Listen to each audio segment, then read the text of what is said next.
പോരാട്ടാ. പുള്ളി എവിടെ പോയി? ഇപ്പൊ വരാൻ വേണ്ടി പോയിരിക്കുക. എന്താ കാര്യം? ഇപ്പൊ വരുമല്ലോ, അപ്പൊ ചോദിക്കാം. എത്ര നാളാ ഇവിടെ വന്നിട്ട്? അതിന് ഞാനെങ്ങും പോയില്ലല്ലോ, പിന്നെങ്ങനാ വരുന്നേ?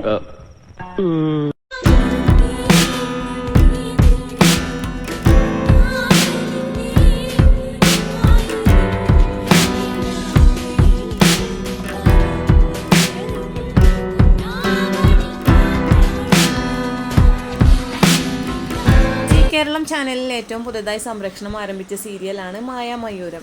സീരിയലിൽ നായിക കഥാപാത്രത്തെ അവതരിപ്പിക്കുന്നത് അരുൺ രാഘവനും നായിക കഥാപാത്രത്തെ അവതരിപ്പിക്കുന്നത് ഗോപിക അനിലുമാണ്. മായാമയൂരം സീരിയൽ ലൊക്കേഷൻ കാഴ്ചകളായിരുന്നു ഈ വീഡിയോയിൽ ഉണ്ടായിരുന്നത്. വീഡിയോ നിങ്ങൾക്ക് ഇഷ്ടമായെന്ന് പ്രതീക്ഷിക്കുന്നു. വീഡിയോ ഇഷ്ടമായാൽ ലൈക്ക് ചെയ്യാൻ മറക്കരുത്. ഇതുപോലുള്ള വീഡിയോകൾക്ക് വേണ്ടി ഈ ചാനൽ ഒന്ന് സബ്സ്ക്രൈബ് ചെയ്യുക. Thanks for watching.